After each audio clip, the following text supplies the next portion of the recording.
नमस्ते everyone, welcome to the Charvak podcast. This is Kushal Mehra. कम से कम मेरी डेडिकेशन अप्रिशिएट करो. सारी दुनिया दिवाली पे छुट्टी लेती है. यहाँ पे इस समय कनाडा में सुबह के 7:35 हुए हैं. 7:35, और मैं सुबह उठ के लाइव स्ट्रीम फेंक रहा हूँ. So first of all, happy Diwali to all of you. आप सबको दिवाली की शुभकामनाएं. जो नई बना रहा है उसको भी शुभकामनाएं. और ध्रुव राठी की गांड के नीचे 2 पटाखे फोड़ना, क्योंकि उसने इतने प्रवचन दिए हैं. मैं बोलता हूँ उस बंदे की माइडास टच है आभास. वैसे वो साला जब तक इस बारे में पढ़ता नहीं था ना, तो मैं बोलता हूँ मैं खुद पटाखे जलाना बंद कर चुका था 10 साल पहले. मुझे लगता था मैं नहीं फोड़ने. ये गांडुओं ने जब बोलना शुरू किया ना, तो इनकी गांड के नीचे मेरे को सुतली बम फोड़ने का मन करता. सच्ची बोल रहा हूं. नहीं तो मेरे को कोई इंटरेस्ट नहीं था. मैंने खुद वॉलेंटरीली पटाखे चलाने बंद कर दिए थे. हो गया. मगर यार, बच्चे को तो नहीं रॉब करो ना. तो अभी जिसने नहीं खरीदे, जाओ खरीदो. और ध्रुव राठी बाबा की जय बोल के 2 पटाखे और जलाना. Anyways, आज की पॉडकास्ट है. So I'll give you guys a background of why we are doing this podcast. So I came across a very funny link, a small clip where somebody was quoting Aabhas to make a claim that Aabhas has never made. That was the weirdest thing I saw in my life. And then I was like, Aabhas, ये क्या चालू है? So I was like, मेरे नाम के सब लोग bill फाड़ते रहते हैं. So this is all about Taj Mahal. Now there is a lot of discussion around Taj Mahal from, all sorts of absurdist theories, whether somebody says Taj Mahal is Tejo Mahalaya, some says Taj Mahal. अरे जो वो तो सबसे बड़ी love की symbol है. The left has made it a symbol of love. The right has made it a temple. Sala reality kya hai? So today's podcast is not going to be a very long podcast. It's going to be a short, crisp podcast where Abbas has a few slides based on primary sources and primary references. And for once and for all, this will be the authoritative podcast on Taj Mahal. जब भी कोई question पूछेगा, ये मुंह पे मार देना उनके. And now with that, I hand it over to Abbas. भाई, इतना प्यार में तूने किसी के लिए बिल्डिंग बनाई है? आर्किटेक्ट तू बड़ा. यार में बिल्डिंग्स बहुत कम बनती है. Anyways, happy Diwali to everyone and to you also Kushal भाई. और yes, and in fact I was also baffled to come across this that मतलब of course मेरा क्लिप शेयर हो रहा है और उस क्लिप में मैं वो नहीं बोल रहा हूँ जो पोस्ट में लिखा गया है. And that was even more funny. That's okay, कई बार आप डॉक्टर करके वीडियो डाल दें, मतलब video is saying something else, the text of the post are saying something else. So that's why we decided that we must put everything on record, that how exactly my perspective is about the Taj Mahal and what the documents say. अब जैसे मेरे भी nuances बहुत evolve हुए हैं as an all when I kept reading, जितने sources आपके सामने आते हैं, and that's the best thing what anybody who is in quest for the truth can do, is that just accept the truth as it is, irrespective of whether it hurts you or not, or rather it hurts others or not. It doesn't matter, because history is all about truth, or else there is no point of doing history. We can write fiction simply. Now, what is very interesting, Kushal bhai, that see, most of the times of where till very recent time left has been making a claim that Taj Mahal was entirely built by Shahjahan, and it has no Hindu past whatsoever, or rather there is no Rajput past. कुछ था ही नहीं, बिल्कुल scratch से एक virgin land में बनाई गई थी. अब इसके लिए सबसे पहले जो हम लोग को ये समझना चाहिए, जैसे आज भी सब कोई बिल्डिंग कंस्ट्रक्शन देखते हैं, एक समय जो सबसे ज्यादा परेशानी बिल्डिंग कंस्ट्रक्शन की होती है, वो that is the phase when the rain happens. You can't excavate in that period. और बेसिक डायमेंशन जो है ताजमहल का, if you look at the plinth जो मेन स्ट्रक्चर का है, that is around 95 meters by 95 meters, which is quite a massive structure, 100 meter by 100 meters, right? 10,000 square meter, 1 lakh square feet. Imagine 1 lakh square feet of a basement or the foundation, rather, if you have to build. उसके लिए तकरीबन 1,30,000 square feet आपको excavate करना पड़ेगा land, right? It is not a simple act. Now, if we just go to the second slide, Kushal bhai, I want to show something to the people to start with. Second, next slide, as in after the title sheet. Slide तुझे change करनी पड़ेगी, मैं नहीं कर सकता, तेरे वहां Yes, से है। yes, I'm changing it.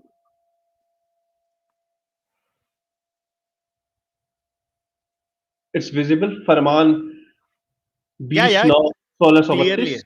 Yes, Okay. It's very clear.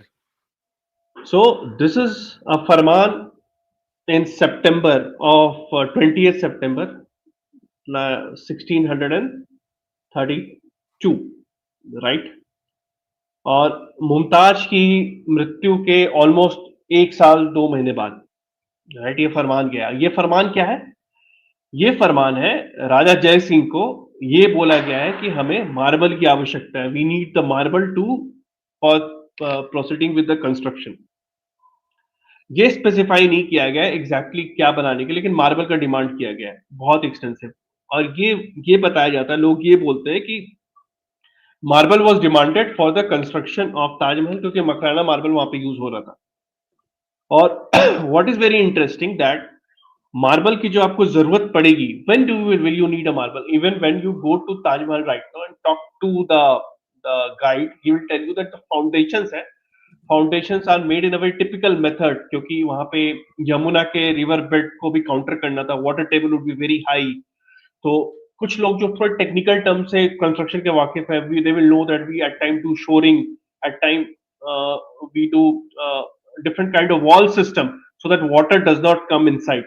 There's a lot of diaphragm walls etc which are created. तो उस समय भी एक अलग तरह की कंस्ट्रक्शन टेक्नोलॉजी की यूज की गई थी, so that how water does not get inside it set up.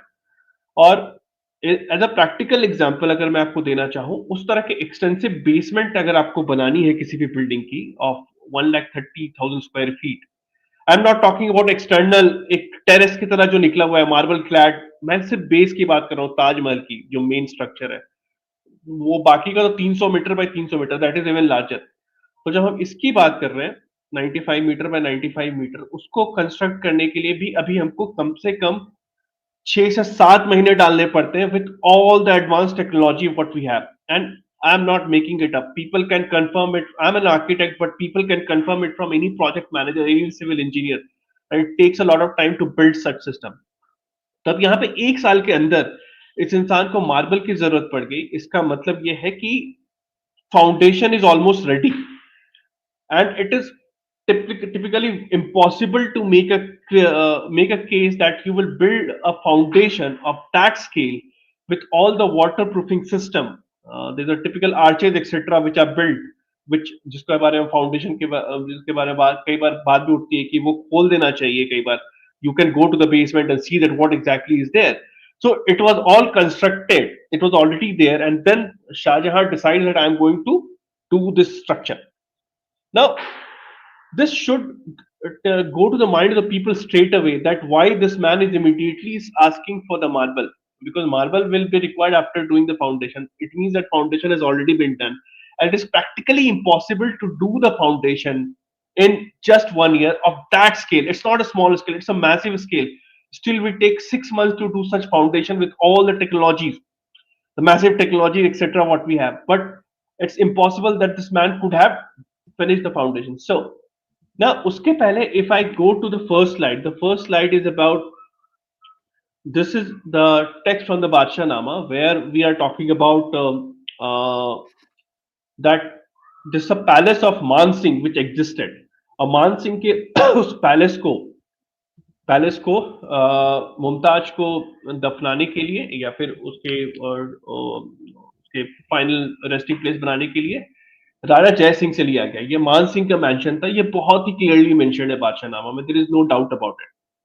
अब और ये जो स्ट्रक्चर था मान सिंह का, एंड मान Singh was not just anybody कि उसका घर एक छोटा सा घर होगा, right, he was not just anybody, he was a big official in the reign of Akbar, and later on the legacy further continued. They were very powerful people. So even to demolish a building of such scale, see, you can demolish the superstructure which exists above, मतलब foundation के ऊपर की जो चीज होती है आप उसको डिमोलिश कर सकते हो, but to demolish the foundation that itself is, जैसे बहुत सारे, जब अयोध्या का केस सामने आया था, जब मस्जिद में से आपको basement में again foundation we found a lot of Hindu remains which was there. So you can demolish the upper part of a structure, लेकिन foundation को demolish करना is also foolish because you can use the foundation, you will save the time also of demolition and also of creating the foundation. So it makes no sense to demolish the foundation whatsoever. सो उतनी बड़ी structure का अगर उन्होंने ऊपर से पूरी तरह से उसको गिरा भी दिया होगा, even if they would have demolished it from the top, foundation certainly was not remove, it was not easy to do. So the legacy of the foundation, or rather the foundation which exists, the way it is taking care of the water, etc., it was very much a Rajput structure. It's very much sure it was not done by Shah Jahan for sure. But what becomes very even more interesting, Kushal bhai, this is the document of ASI. This document was this report was compiled by Cunningham in 1874. It's a report of 1871 and 72, which might be visible on the top. So in this, he's talking about certain pillars which he found a little far from the Taj, but he says that the pillar above referred to, it is well known, once stood in the garden of the Taj Mahal. And about the pillars, in the he says that these pillars were most certainly the work of Hindus, and they may be either of Jains, Brahmanicals, who though I myself inclined to think that they are Jain as their shape and style. So basically, what Cunningham found that time is that there was certain structure which was certain pillars which was found nearby to the Taj, and he says that they were known to be existing in the garden of the Taj.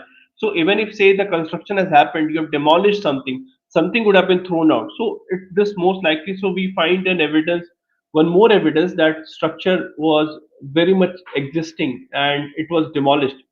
Now, what becomes more interesting is that even when Dhruv was making a video, a text of a new Farman came into the picture. And that Farman was of 1633, where four Havelis was given to Raja Jai Singh. It was, and now I will give example of a left-leaning portal. It's called Sabrang. If people go to the website called Sabrang, the title is the Havelis are returned to जय Singh. Return या restored का मतलब क्या होता है, जो हवेली शायद पहले से थी वो दी गई है. So even Farman is talking about it that. तो ये जो चार हवेली दी गई है कुशल भाई, let's go to the slide again and just scroll down. So this is a paper was done by Eva Koch and JP Lotsky, and it says that the title is "The Riverside Mansion, the Tombs of Agra: New Evidence from Panoramic Scroll Recently Acquired by the British Library." So they found a British scroll of about the tombs and mansions, everything which stood by the side of a river. They analyzed. So in that, see, it clearly says, I have highlighted it. Shah Jahan, which ordered this exchange, these were the Havelis of Raja Bhagwan Das, Madhav Singh, Rupsi Bairagi, and Chand Singh, son of Suraj Singh. So now the Havelis which were given to Jai Singh, they themselves were of his ancestors. They also belonged to certain Rajput people. So this whole hula bulla that it was a great relationship and he just returned it. So it is not true because these Havelis which we see here, they never belonged to Shah Jahan, or rather they never belonged to Timurids or Mughals. They were also acquired or taken from by them, and it belonged to some Rajput kings as well. And we also find that through some of the farmans that somehow Jai Singh is not very happy with the construction of the Taj, which becomes very evident from yet another farman which was issued later in 1637. So this last 35 number, 3546 here it says, Sat Safar 1047, 21st June 1637. This farman was issued to Jai Singh, desiring the Raja to send sculptors to the Musawwir of Makarana instead of detaining them at Amer and Rajnagar. So, what exactly was happening is Jai Singh was not letting the sculptors go and the marble reach to for the construction. So, he was creating all the obstacle, and you see it in the course of the 4 years. So, the first question which should go to the mind of the people is that what took 4 years? So rather, 2 years to return back the Havelis. If it had to be done, it should have been done on the day one. But they waited, and after the 4 years, that farman came. After 1 year, that farman came, 1.5 years. Then we find a farman after 4 years after that very farman, where Shah Jahan is instructing that send the sculptors. You are not supposed to detain them. So it clearly means that Jai Singh was not very supportive of the action of construction of the Taj Mahal, and they, and this whole episode of this 22 years of the construction comes from the Tavernier who was one of the visitor who had visited the court, and he made a case that I saw the commencement and the end of the structure. But this man came to India only, rather visited the court only in 1640, and again visited in 1665 or so. So what we see is that if we really witness the commencement, it means that either commencement did not happen in 1632 as we are told, or 1633, or the other thing is that maybe that commencement actually happened in 1640 if he is being truthful one, or 1641, 42, something like that, because he again came in 1665. So it means that he would have seen the end of the structure also. So maybe that this is that 22 years. We don't know how exactly, because it does not talk about the date when it starts, and also about the masons and everything. These all record come from him. And then we have got one very interesting farman of 1652, which is to Aurangzeb for the repair of the repair of the dome. So there is some leakages which has occurred, etc. So often the left try to nullify it, saying that oh no, it's just a repair. But even if you have built a structure, when you have finished a dome, suddenly it will not start leaking. And those things will not happen all of a sudden. It means that this structure was there for quite a while. Maybe some retrofitting was done. Cannot for very sure say that it was, whether it was a Hindu structure or not, that very thing. But there is a absolute certainty that there was a massive restoration project which happened, and we cannot take away both the Timurid and the Rajput legacy out of the structure.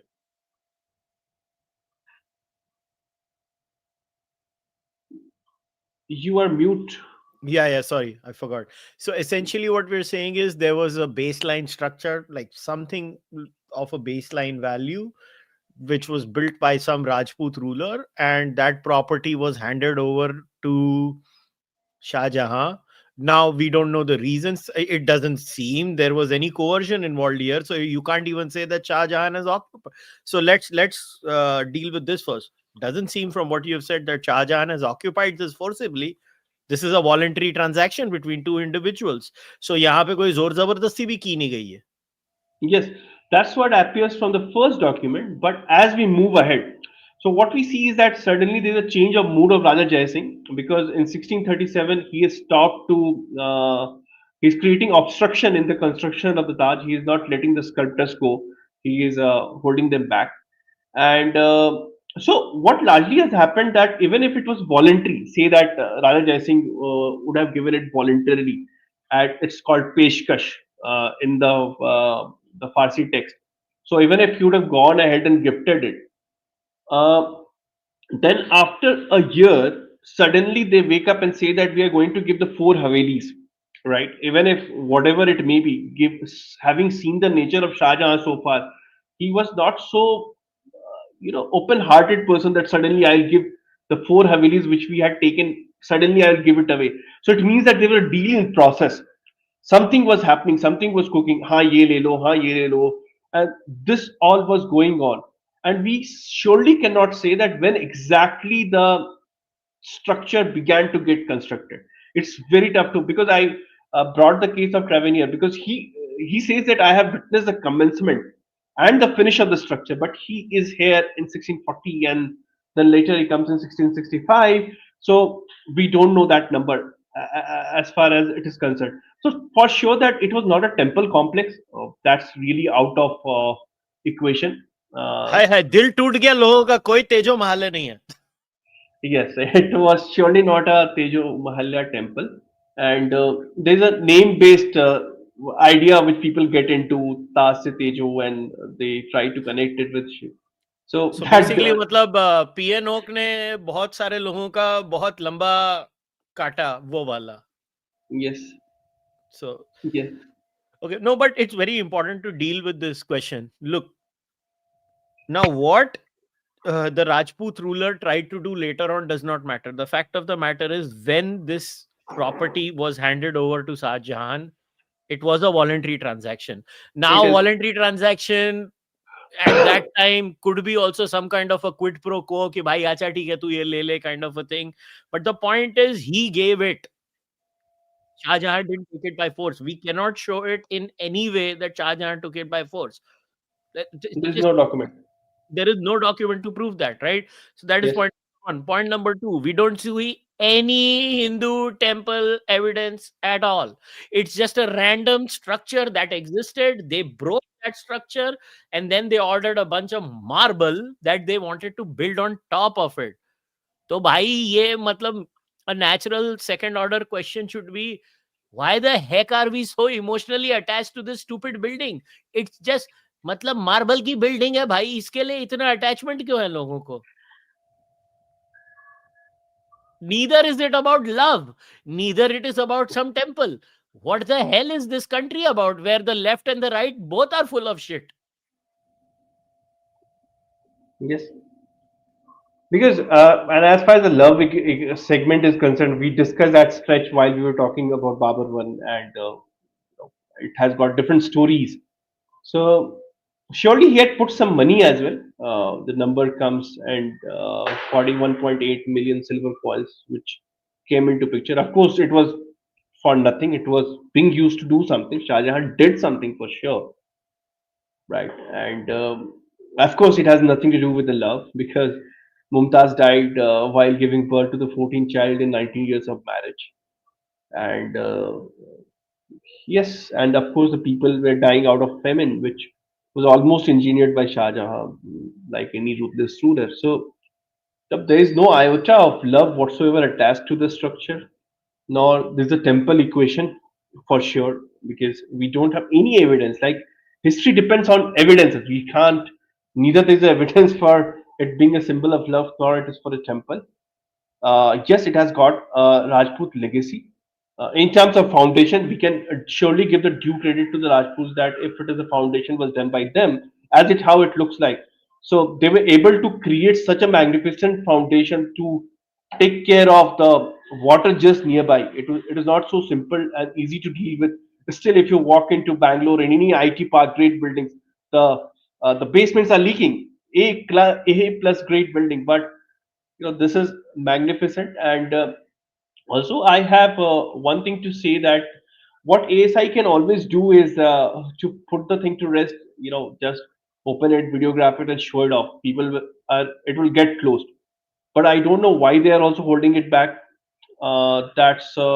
That leads the scope for the conspiracy theories, like like PN Oaks. Many ideas are based on the conspiracy theories. ये ऐसा है, वो ऐसा है, वो ऐसा है. Dude, his The linguistic analysis, he finds rhyming words and he says, "Bas, यही तो है, यही तो है. दया कुछ तो गड़बड़ है." It's so irritating. I read his book growing up. I was like, "बाप रे मैं क्या पढ़ रहा हूँ?" He's like, that सस्ता नाला सोपारा का rapper kind of. वो ऐसे सब rap की तुकबंदी mix करके मतलब that's his analysis, boss. Like, what are people doing? Why are we like this? So that's quite disheartening because it makes the case of the right historiography weak. And see, I'm not saying that if some evidences appear, so you don't have any evidences, you don't have any document because history is non-emotional. So I'm not bothered whether it's a temple or it comes out to end up being a mausoleum which was constructed. But it doesn't matter to me if I am doing a history of this place. But you should always have the evidences. You should always have a document, and document tells you the narration that this is what it is. So see, the core question still remains that where do you think this symbol of love concoction came from? Did you trace that bullshit? Like, No, where did they start calling it a symbol of love? Like, who were these historians who came up with this concoction of symbol of love? Like, the entire Ashoka the Great, we can pointed to a very specific British historian who came up with this Ashoka the Great analogy, and then we just fucking ran with it. Where is this? Taj Mahal was a symbol of love. Taj Mahal was just a building, a random building of marble that the Mughal made, and he's like, okay, मेरे को बनाना है, मैंने बना दिया बस. Okay, I don't care. Somebody might find it aesthetically beautiful. I genuinely have never found it aesthetically beautiful. Genuinely. Just in my opinion. Marble marble marble हर जगह marble. देखो मेरे पास कितना मार्बल है, तो डाल डाल दे, अपने पिछवाड़े में भी डाल दे, घर में भी लगा दे, हर जगह पे. मेरे को नहीं लगता. But the point is, I want to know, where did this symbol of love bullshit also come up? So that's very recent phenomenon from 18th century onwards. Not 18th century, not recent, but well, around 1780s and 90s when the Taj began to be celebrated as a great structure, and the Shahjahan, because the Timurids were trying to lure the Mughals. So at the because when the Roh had also come, he had walked into the Jahangir's court back then, and then they were trying to make stronghold, and all the Europeans were doing. So they were trying to appease the Mughals slash Timurids as much they could. So they were writing all the great things about them in those days. So that's how it happened. And so what's again very interesting is that Shah Jahan returned after 10 days from the Versi of the final 1 year of the death of Mumtaz, and then he decides that I'm going to do something here. And again, this is very interesting. Immediately, the decision for the Taj was also not very much taken. It's after 1 year that he decides. And had he been so connected with Mumtaz, right, he would have come exactly the day the 1 year would have happened, right, where she was buried. He would have come, but he comes conveniently after finishing his things. He comes here, and that is what is observed by the travelers too. And they say that he's very fond of bringing people and showing the grandeur of the place, and that again takes you to the thing that whether there was some structure already there, because he's showing the people about the grandeur of a structure in 1640s, etc. So you can't feel the grandeur of the structure until unless you have really covered certain floors. So something was there, but who did what, how it was done, we have no clue, no document. So it's like just throwing the dart in the dark, and we don't have much answers to it, except for if people want to make a case like analogy based or the etymology based things, but that's not how history is served. So basically, this entire story that it is a symbol of love is so pathetic that actual people in love should be ashamed of this. और भाई मेरे को एक बात बताइए, हर prime minister, president, कोई भी vice president अभी आया था, वो हर आदमी जाके उसके बाहर अपनी फैमिली के साथ फोटो खिंचाता है. जो डिग्नेटरी आता है इंडिया में, उसको वो ये मतलब और कुछ है नहीं हमारे पास, उधर ही चिटका देते हैं कि बैकग्राउंड में व्हाइट कलर बड़ा अच्छा लगता है, इसके लिए वो लोग फोटो खिंचाते हैं. आगे रंग बिरंगे कॉस्ट्यूम पहने हो और पीछे ऐसे बैकग्राउंड में व्हाइट स्ट्रक्चर है, बस फोटो खींच लो. Like what the hell. Well, yeah, because Taj looks beautiful as a wallpaper because see, it's about the scale. The moment you go close to it, the moment the marbles start looking in your face, the aesthetic sense loses, and it's good till the time it's in a computer screen because of the scale. And I have this experience because I did analyze Taj Mahal for quite a bit during my undergrad thesis in architecture. So I was working on the aesthetics of the Taj. Taj was one of the object in my analysis of aesthetics, and that's how I could understand it. And of course, proportions are great, and proportions is something you feel when you look at from all together. You don't see the feel of the golden ratio or whatever when you are, and in close to it. No one cares what is the golden ratio, right? You see it only when it's in a screen. In the screen, you put the geometry, you draw the line, you say, oh, ये golden ratio hai. And you know, so that's the things are looking perfect, and that's amazing. But yeah, अच्छा मेरे को एक बात बताओ, on a sea, you are a full time architect, and then you have now done this full time job. I know how much you go through, how much you read, and like the painstaking level that which you take. I mean, you freaking learned Persian yourself. That's how much you had to go through. And I'm proud of you of that fact that you learned Persian yourself. You did not rely on that. I gave up on Sanskrit after a while. Like मैंने संभाषणम शिविरम किया मगर उसके बाद मैं थक गया यार. मैं नहीं कर पाया because life took a different turn. But my my follow-up question now, because I know this could not have been like a 2-hour podcast. This had to be a hour discussion and wrap it up kind of a situation.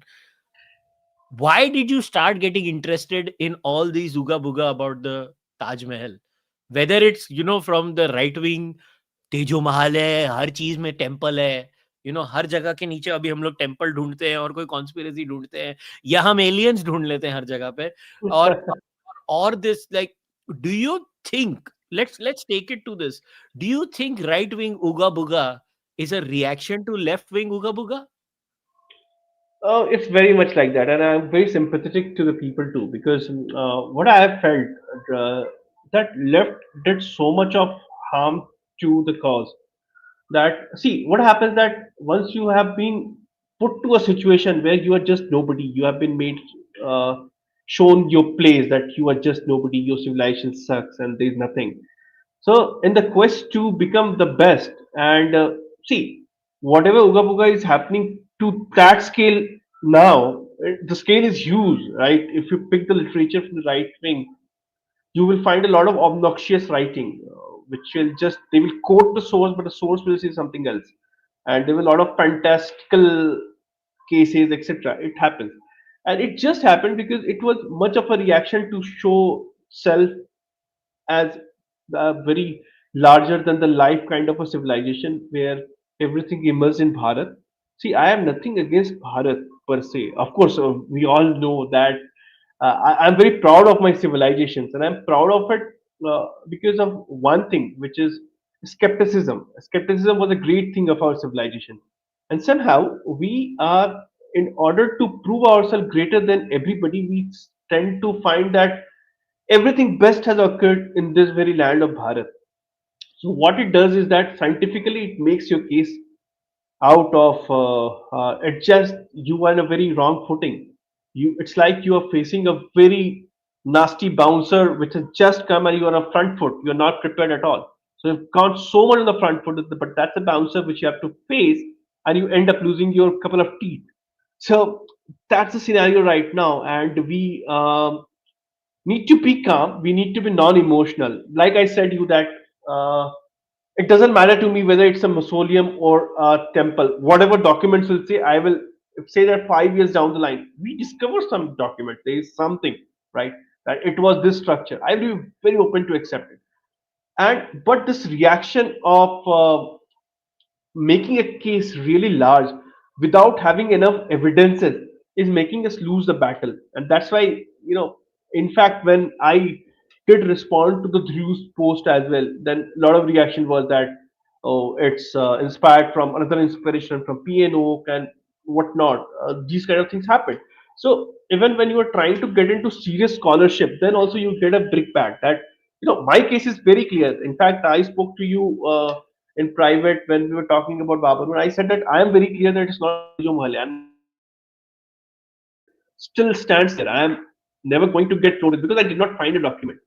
So, of course, to fight this out, I thought that I need to take the text, and of course, I wanted to really know about the structure because it is more very much spoken about in terms of love, or it's always a great symbol of love. So you always want to know that what's the backstory of it, because there's again a lot of uga boga story. Like one of them is that sare artisans के हाथ काट दिए गए थे and all kind of nonsense, अरे right? हाँ, वो भाई, मतलब हाथ भी नहीं काटे तो मतलब ये किया क्या है, सब कुछ फेंका है उसमें.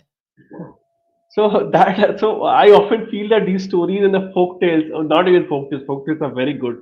These stories just come up because larger picture is to either show someone bigger villain or you want to hide something. There can be no other way. So the deeds of these emperors, whether Shah Jahan or say Jahangir, they were very nasty people. Actually, they were like, now when I'm working on them. So you don't need to have these kind of obnoxious stories that Hath Kaat Diya, etc.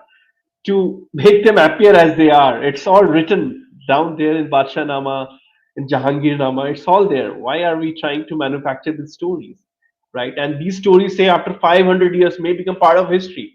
Say that अगर किसी ने history book में लिख दिया होता कि हाथ काट दिया है, maybe it would have appeared in footnote also. Maybe this footnote would have become full-fledged chapter in a book 300 years later. Who knows? So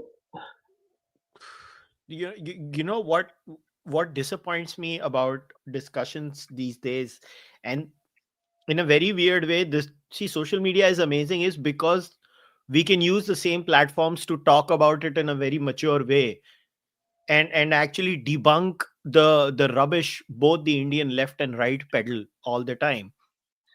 But at the same time, social media tends to have this giant bias towards negativity, sensationalism, and all the rubbish that we get exposed to. And it's so frustrating to me as a person who just wants to know, tell me what happened, man. I'm not emotionally attached to whether the damn thing was this or that. Just I want to know what happened. And the truth is such a big, you know sufferer in this entire process, that it frustrates me to no end.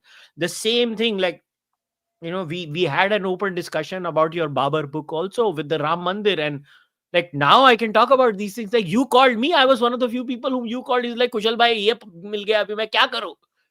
And I felt so terrible that you even had that thought in your head कि भाई, mainstream historians, even right wing वाले, जिनकी मैं खुद इज्जत करता हूं, I think they are wrong on one issue. अब मैं क्या करूं? मैं लोगों का दिल तोड़ूं कि नहीं तोड़ूं? अरे भाई, तोड़ना ही पड़ेगा, नहीं तो क्या करेंगे हम लोग? आई डोंट केयर वो पीएन ओक ने बुक लिख दिया भाई, पीएन ओक ने बुक लिख दिया, वो कुछ भी लिखता है भाई, वो पागल आदमी था. और बोलो पागल को पागल बोलो. Like, it's so frustrating. And you know what the left does is they always discredit people like you, Vikram, Sanjeev Sanyal, many others. They use P and Oak as a cudgel to beat everyone with. That is the straw man that the left does. And the same thing happens with the right. The right will use the most absurd example of the left. ऐसा थोड़ी ना यार, left में अच्छी scholarship नहीं हुई है. अच्छी स्कॉलरशिप भी तो होती है ना लेफ्ट में. और हम सारी लेफ्ट की स्कॉलरशिप को डिसमिस कर देते हैं. The aim of good scholarship, don't you think, should always be जो सच है वो बता दो, लेफ्ट हो या right. yes, yes. It doesn't matter left and right. You know, how do I even because when it comes to the understand the economy of the Mughal rule, Timurid rule, it's the left which is the best, and um, Absolutely. their work is amazing. Whether it's Irfan Habib or Shireen Mushbi, these people have done. MU people have done fantastic job while exposing the economy downfalls of the glorious empire.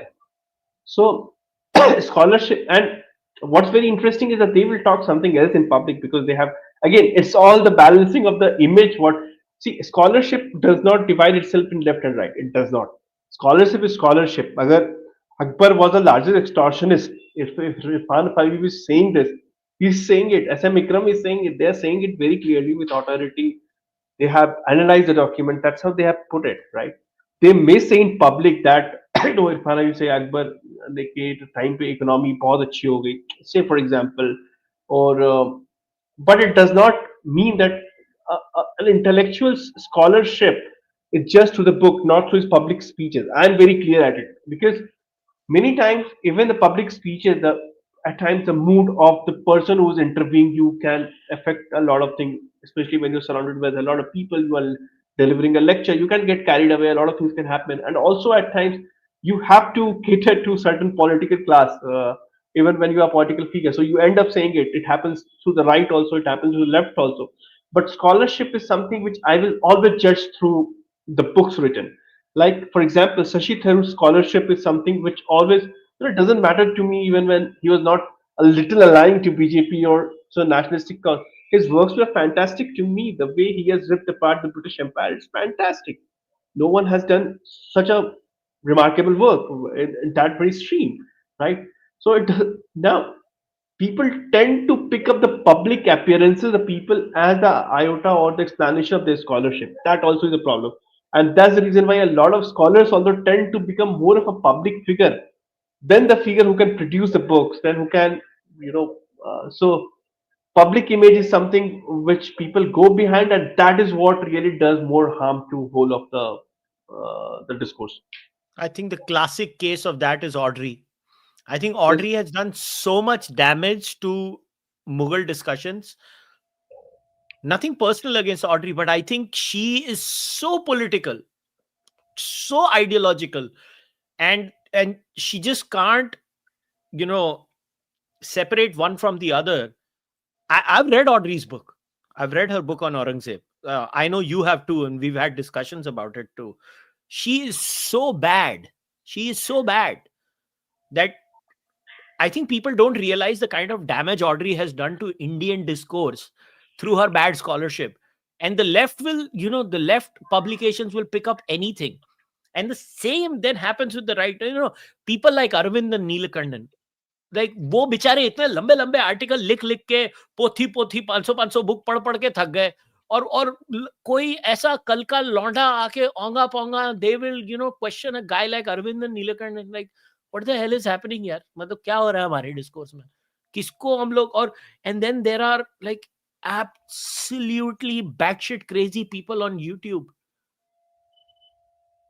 मतलब I just don't understand. What are we? Like I read some guy on YouTube. मैंने एक clip देखी. I don't know. He runs some media outlet. He's like यहूदी यदुवंशी थे. ऐसी सब बकवास सुनी है मैंने. यहूदी यदुवंशी थे. भाई बस कर दो यार. Runs media outlet. Yes. Okay. So again, this is more like a etymology based kind of relation which people try to draw, Yahudi, Yaduvanshi, and because I hear मगर उसका something that मजाक लोगों ने मस्त उड़ाया था. फिर बोला था क्या हिटलर ही हरियाणवी था. तो ऐसे सब बहुत सारे लाइन थे. अरे मत no, आओ. because I remember someone saying that the a lot of Maharashtrians are aligned towards the Jews because the Chitpavan Brahmins were the Jews. So I heard it somewhere. That's the reason why Savarkar supported the Israel. This is the first politician. So that's how my book on the Hitler starts with quoting Savarkar. He's saying that I support Israel as a state, and he's the first politician to do it. So I got a retort like this that this Chitpavan Brahmins were the Yahudis. So that's the reason why Maharashtra had the soft corner for the Yahudis. Nobody in India has a soft corner. So, chalo, before we wrap up, anything else pertaining to the Taj Mahal, do you think that we need to share publicly? Because हमको chewing gum के जैसे इस podcast को खींचना नहीं है. Let us keep it short and crisp so that anytime people want to watch anything on the Taj Mahal, what the Taj Mahal was, basic answer is भाई एक पुरानी building थी, उसको तोड़ के उसने नया बना दिया. एक राजपूत ने एक मुगल को दे दी, उसने उस पे बनाया, उसने उसकी बीवी का कोई लेना देना नहीं था, उसको जस्ट बिल्डिंग बनानी थी, उसने बना डाला. और आज हम लोग सबको एड़ा बना के पेड़ा खा रहे हैं. Anything else is left in this? So I can just just quote about few people that there were a lot of travelers who visited, right? So few things again. I'm just leaving it to people. They and their works are available online. If they want to search, they can search. Or if later on they want, I can put it online too. Where like Peter Mundi is a traveler who visited the place, right? And so he has seen that. Taj Mahal is already a very remarkable building, right? So all these cases, what I'm giving is about. Then there's another traveler called D Light. He also talks about the same, about the magnificent structure struggling there, is standing there, right? Then there's a Francois Bernier, often quoted for the Mughal history, right? So he also talks a bit about it, of the past of the structure, etc. So these are travelers whom I am quoting. Of course, Tavernier is a must-to-read person because he gives a very good account of what he has seen. So these are the accounts which I will recommend people to read about and collate it with whatever we have shared today. A lot of dots will start getting connected, and it may be quite clear that there's not much fuss about the thing for which so much fuss is created. It's actually a bit too plain of a deal, right? And the left really sold you a bad story that it was a love symbol of love, and Shahjahan just erected, wanted to do a best possible structure, and they wanted to make, and I still will call it's a remarkable Rajput structure in terms of the foundation, because it is just amazing the way it takes care of the water, and it's not easy to do, right? So these are few takeaways, and certainly it's not a Tejo Mahalaya or the temple as far as my analysis or the reading is concerned. Don't quote me for this anytime again, please. I have never said it. So that is all I think.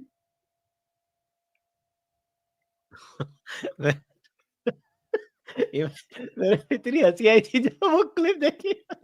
आवाज की clip बोल रही है मुझे left जाना है और कोई डाल के बोल रहा है देखा राइट कैसे जाते हैं। अरे भाई भाई भाई भाई भाई अरे सी my humble request to everyone is history is just a method where you know what people in the past did. That's all it is.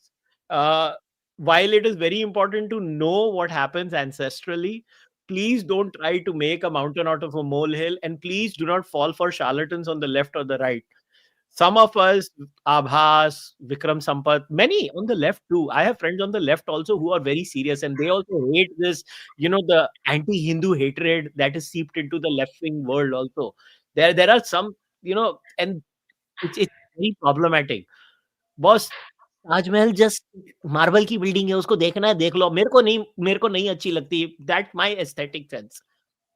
जिसको देखना है देख लो। ना वो कोई लवर्स म्यूज़ियम था, ना ना वो कोई हिंदू टेम्पल और तेजो महालय था।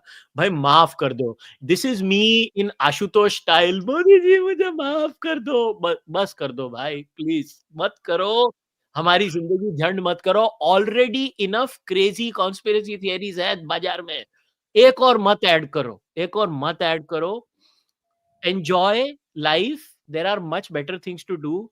Go buy Aabhas ki books. He has written two books. One is on this whole Hitler and his love for, uh, all things bad. The Hitler book is there. The Babar part 2 is out. Go buy those books. I think Abbas तेरी अकबर की book आ रही है ना इसके बाद? Yes, Akbar is in pipeline. चलो अच्छा है। So go buy Aabhas की books. Don't read P and Oak. Please please, humble request, मत पढ़ो। और अगर उसको पढ़ना है तो उसको कॉमेडी के जैसे पढ़ो, सीरियसली मत ले लो इन चीजों को। Anyways we'll wrap it up right here. Abhas, thank you very much. Diwali के दिन तुझे काम कराया, इसके लिए तुझे 100 तोपों का सलाम। Happy Diwali. So guys, we'll wrap up over here. We just wanted to do this short podcast because somewhere down the line, Abbas and I feel very strongly about this. Like, we get very irritated when we see bullshit being peddled from any side in India. So this was a small attempt to debunk all the bullshit. I hope you guys understand the aim of this short podcast was. Again, go buy Abbas's books, go follow him on X, and if you have any patience left after all of that, don't forget that this podcast runs only on member donations. आज दिवाली का दिन है, मुझे Diwali gift दो। जाओ मेरी membership join करो, आज का आज। यूट्यूब पे करनी है यूट्यूब पे करो, पेट्रियन पे करनी है पेट्रियन पे करो। If you want to send one time donations, the UPI ID is kushalmehra@icici. The Interact Canada email ID is kushalmehra81@gmail.com. You can buy my book Nastic. The next book is coming maybe in another month or two. वो भी आ जाएगी। I'll see you guys next time. Until then, namaste, take care, bye bye.